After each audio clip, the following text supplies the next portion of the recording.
Hello and welcome to CTN. To learn more about the show, please visit ciotalknetwork.com. And our topic today is harnessing the power of ecosystems in the digital age.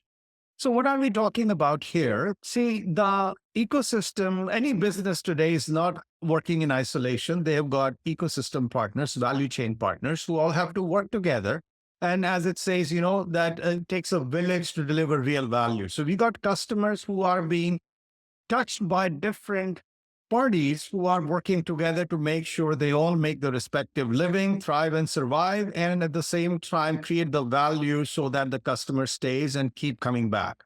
Now, easier said than done, too many moving parts, too many different entities who have their own agendas, own profit and loss goals, and other things which are driving them. So how do you get these otherwise disparate organizations who have an intent to work together? At the same time, they have their own vested interest in making sure they individually do the best they can. With such conflicting agendas, not always, but still there are some conflicts. How do you bring them all together? And especially when we are working in this digital age where not every time you're shaking hands, you are getting very fast moving transactions happening all along, and the customer is watching it, they are experiencing it, and that's what determines what happens to the experience. So, with that said, we have to discover and or discuss at this time what are the top challenges that people face, organizations face as they're working as an ecosystem. How are they trying to deal with it? What's working, what's not working? And to discuss this, I could not have had a better guest than Leo Bodden, who is the Group Vice President and Chief Digital and Technology Officer with NewYork-Presbyterian Hospital. Hey, Leo, how are you? I'm doing great, Sanjog. Thank you so much for having me today. Beautiful. Lovely to have you. Now, first question for you, since we're talking about ecosystem and your Presbyterian, of course, is doing great guns with respect to customer experience, as I've heard. However, would love to understand what does that ecosystem look like for that village that you've created, which delivers such a fantastic value? Thank you. And actually, I love the way you present the question, right? It is about the ecosystem. It is understanding how an organization and an industry is structured. The reality is all of healthcare, for the most part, the ecosystem is very much people based. We have the providers, the physicians, we have our nurses, we have the clinical support teams that allow the services to flow as efficiently, as effectively as possible.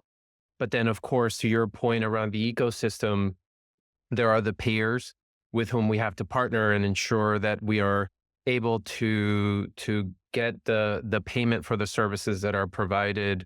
And then there are the suppliers for us. And on the supply side, it could be something as basic and specific as infusion pumps, ventilators, the consumables like our masks. But then there are also the technology providers, technology suppliers, like the major vendors that everyone knows about, whether you're talking about the large EHR vendors or clinical application vendors, whether you're talking about the the the business tools, the mobility tools, and they themselves, to your point, have their own P&Ls. They have their own ecosystems that they have to manage and maintain. And so it's really our work is how do we align the people-based processes along with the technology processes that are continuing to develop and evolve almost or seemingly on a daily basis. Now, with the ecosystem with so many different parts, and it is kudos to all of you that you're working very well seamlessly to produce the experience. But then, given the kind of changes we are seeing geopolitically, socially, technology wise, are there any shifts that you are seeing in the ecosystems which one must heed and pay attention to and prepare for before they really become a big challenge? Absolutely. There's of course what's happening now with AI. A year and a half ago, that became the topic of choice. I do see that there's a lot of noise in the market right now with all these new entrants, all these new vendors that are coming in with essentially the silver bullets that are going to solve everybody's problems.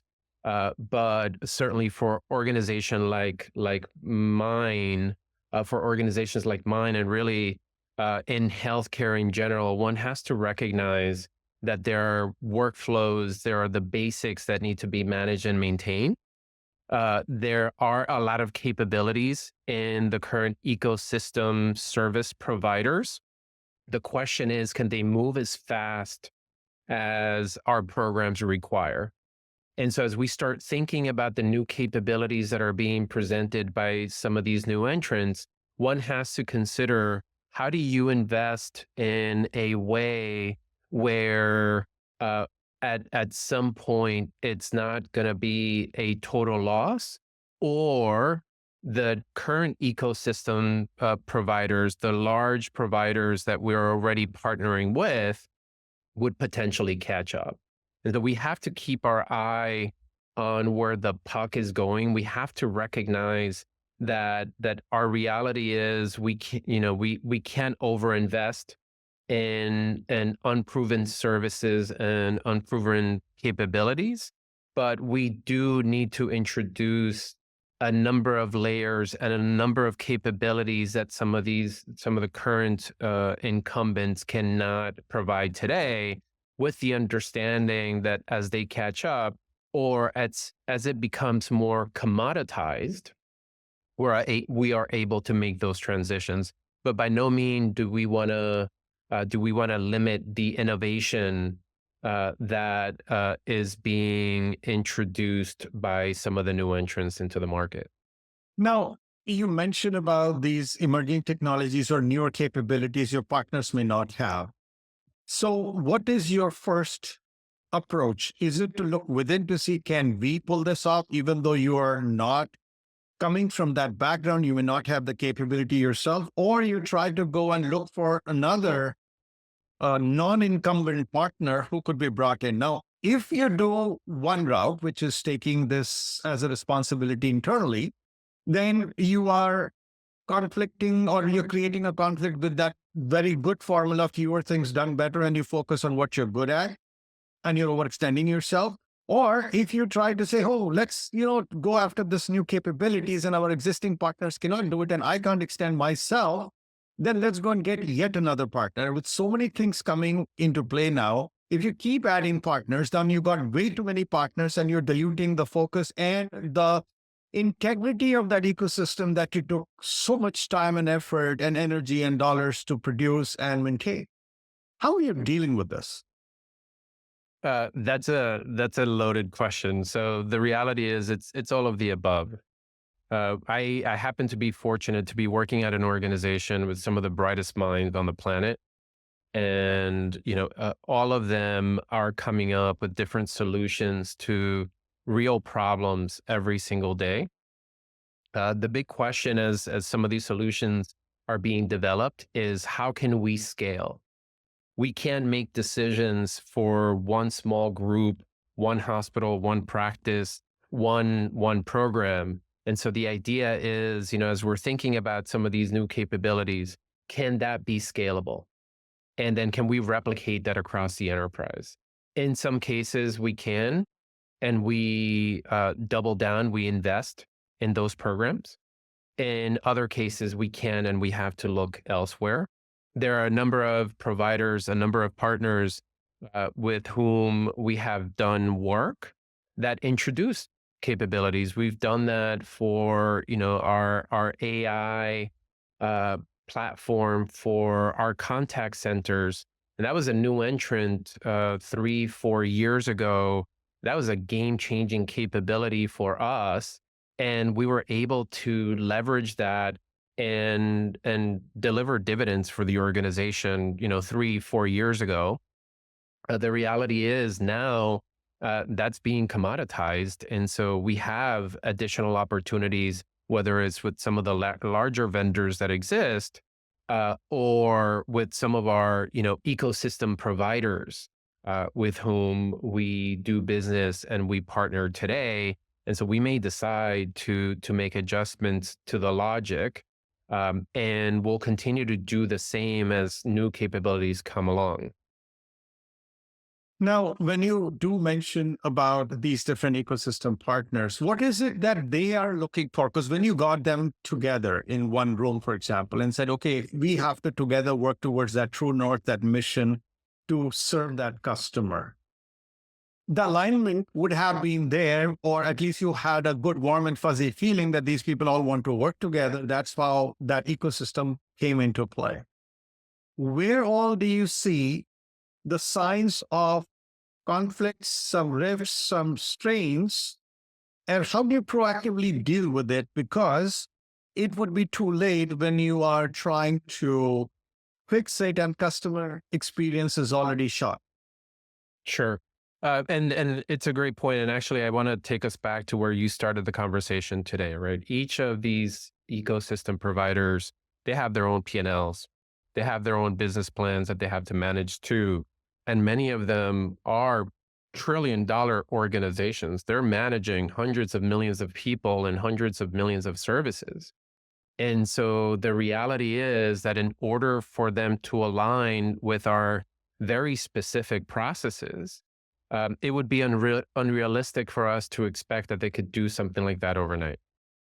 And so recognizing that there are opportunities that we need to find to better align our programs, our very specific, detailed processes that today, in many cases, are human dependent, with the newer capabilities, while working with those organizations, those larger organizations, to ultimately land somewhere where they can deliver what we are expecting, and it makes sense for them from a business standpoint. And so that's work that we do. This is a balancing act that we do every day in order to ensure that we're maximizing the investments for our organization, recognizing the limitations for these larger providers, given the fact that they have to provide these capabilities for the masses, not just for us, as large as we are, not just for us as an organization. So if you were to go ahead and look for that holy grail of an ecosystem, given the environment that you have and the business objectives that you have, what would be the type of benchmarks you would like to establish or must have established to make sure that if something is going below this or a threshold, then that's a problem? Is there a numeric way or is it a gut feel for an ecosystem-based measure and management and governance? Yeah, that's another loaded question. I see that um, I see that as going back to the basics. We have to recognize that there's a lot of work that can be done that generates a tremendous amount of benefit without getting to perfection. As in healthcare, we tend to shoot for the stars. We tend to shoot for perfecting, and in many cases, we play that perfection game, essentially shooting for 3 sigma and above in other words, getting to 99% effectiveness, when the reality is, 1 sigma in some cases, 68%, can get you far more than what you have today. And so making that mental adjustment, that philosophical adjustment, is critically important in order for organizations to move faster. We've done that recently, and we've begun to see a tremendous amount of benefit in changing our mindset. 1 sigma first, 68%, get to 2 sigma, get your 95% effectiveness, and then ultimately get to 3, 4, potentially 6 sigma. But the cost to go from one standard deviation to another is pretty significant. And so why waste all the benefit that could be generated by just getting 1 sigma, simply because you want to perfect at the outset? So I love the way you are approaching it, because let perfection not get in the way of good. And there is a cost with everything. So you're trying to do the cost benefit analysis. And of course, at no point you want to compromise the customer experience. Well taken. Now, when you do this, and if you're going at that sigma level, you are, I'm sure, measuring things and you are trying to work it in a data driven fashion. So if you had to paint, or if there is a playbook to say, how do I build and run a data driven, analytics driven, emerging technologies driven, culture driven type of an ecosystem, can you measure each area of this so that you could improve upon what you're measuring? So is this a data driven or a gut driven at some point? Where does that where do you draw that line? Always data driven.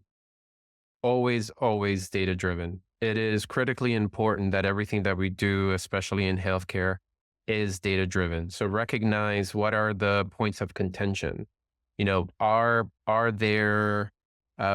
Is there friction in the system? Where is that friction? How do you remove that friction? So really understanding the flow and the journey that our patients have to undergo is critical, because you may find that there are broken points that don't allow our patients, in this particular case, our customer, to get from the beginning where they decide that they need a service to the end when that service is provided, and then that important loop, that virtuous cycle that needs to be managed and maintained for our patients. And when you are doing this data driven aspect, and now that AI is coming into being, how are you trying to leverage that? Statistics, the basics. There's not, we don't need to reinvent the wheel because AI came in. The reality is, and if we take a page out of the airline industry, they've been maximizing their returns for decades before AI came along, and they did it through running basic statistics.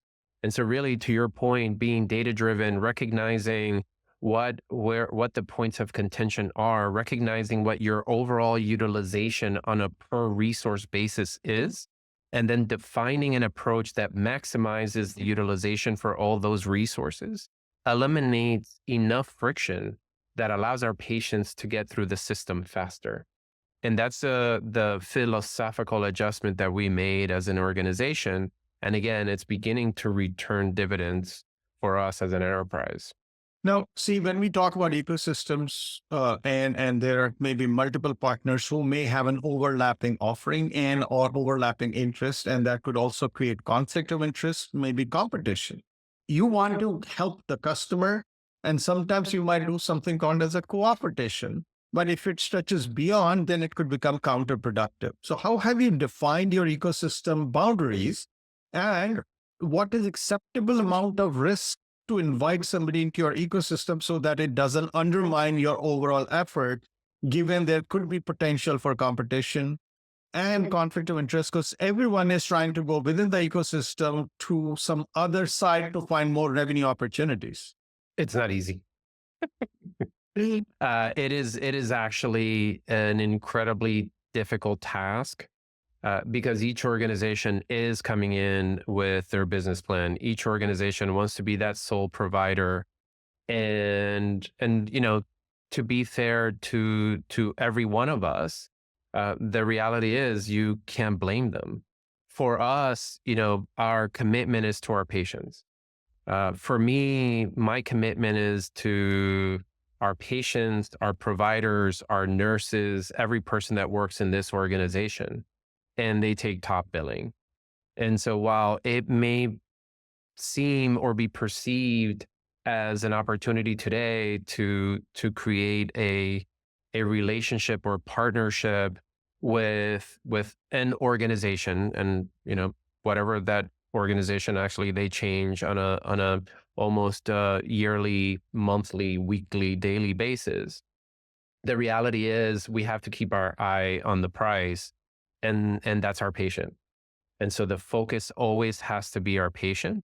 As far as how we protect ourselves as we are engaging in conversations with some of the providers, we are very focused. Our legal team, our risk teams are very focused on ensuring that we have business associates agreements that before we go into any conversation or any deployment or any integration of any new capabilities, regardless of what they are, that those I's are dotted and T's are crossed.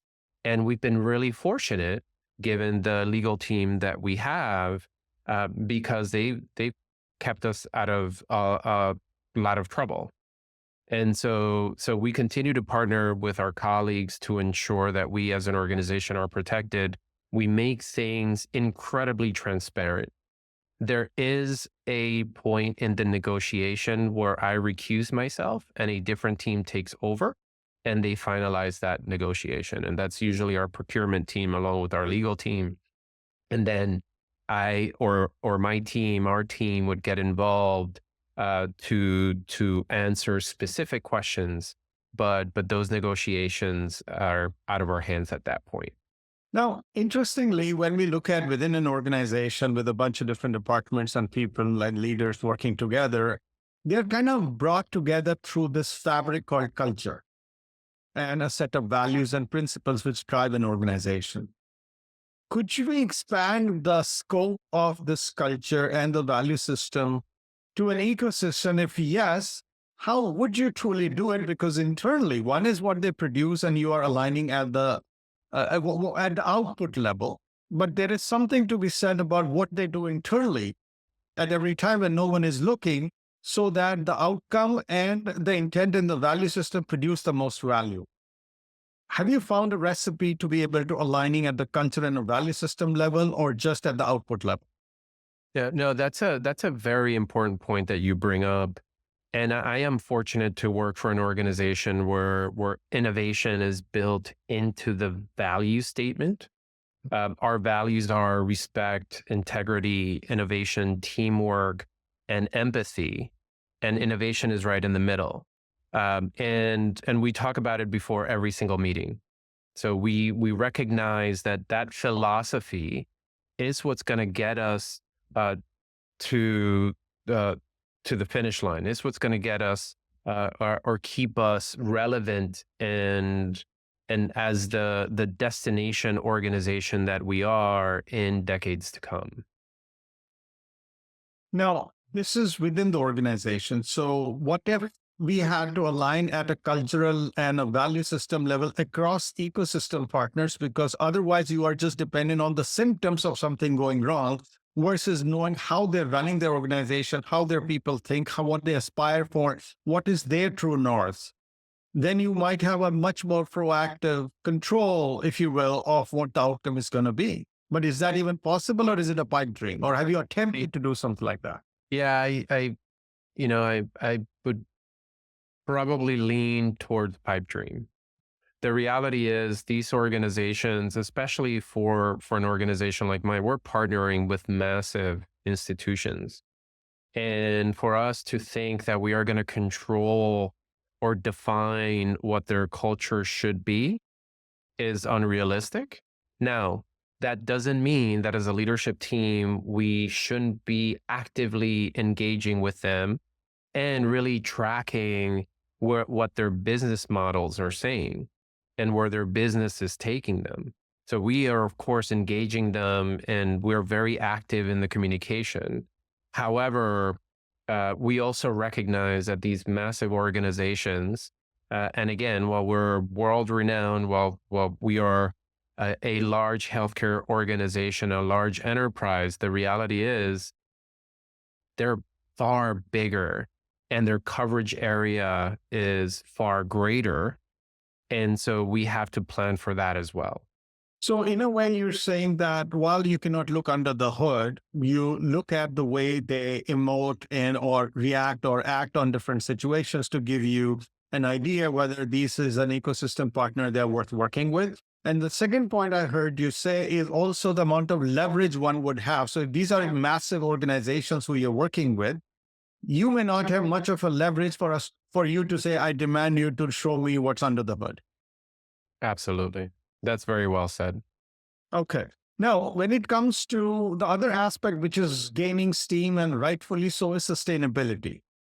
So one is you talking about what output they deliver, but are they allowing us to have a sustainable or sustainability as the agenda met. If you are following it as an organization, then you want all your ecosystem members at least to be following on the same path? Or is that an optional aspect of building your ecosystem or choosing who's going to be in that ecosystem? Yeah, that's become more difficult in the last 12 to 18 months. We as an organization, of course, sustainability is always top of mind. We do a lot of work with NYSERDA in New York State around some of the investments that we're making, and work with them to have them come into our organizations and review the new capabilities, new investments, and really how we are looking at the environment as we're making our investment decisions. However, over the last 12 to 18 months, there have been a lot of conversations around investing in AI, in GPUs. There's limitless consumption associated with these new capabilities and the processing related to some of these new innovations. And so over the next few months, over the next few years, we'll have to keep an eye on what that does to corporate social responsibility and the impact it has on some of the investments that we make in the future. Sadly, it's too soon to tell. Now, given this dynamic environment where things are shifting and not everything you had built your muscle for, or your business counterparts may not have built a muscle for, and you're expected to manage and get your ecosystem to thrive, and at no point do you allow your patient experience and the customer experience to suffer. What is it that yourself and your business leaders doing so that you are equipped and get better than yesterday to deal with this ecosystem and maintain its integrity and sanctity while you've got a volatile environment out there? Don't forget the basics. As an organization, we have to remember that the basics don't change, right? Making sure that we are recognizing the opportunities that we have internally, the fact that we are today, our ecosystem is today very much people-based and workflow-based. Those people and workflow investments are critical. If we optimize the people and the process, that gets us to Sigma before we start looking at some of these capabilities and really get bogged down by some of the noise that we're hearing. And so ensuring that we are aligning our people and our processes is going to be critical as some of these new entrants come into the fold and become new opportunities for us. And then by doing that, things like automation, things like AI, things like getting to the 3 Sigma, 4, 5, 6 Sigma are reasonable expectations. But that doesn't work if the foundation isn't there. And so that foundational work for us is critical. And we're spending a lot of time on our standardization, on the engagement of our team members, ensuring that we are baselining the organization to prepare for what's coming in the near future.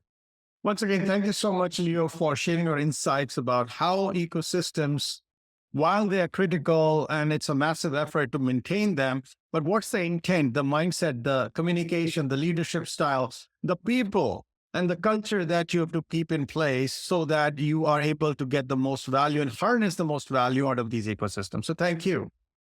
Thank you so much for having me. Thanks for joining us. And listeners, please subscribe to our podcast and join us on social media. This is Sanjog Gaul, your host at CTN. Till next week, take care and God bless.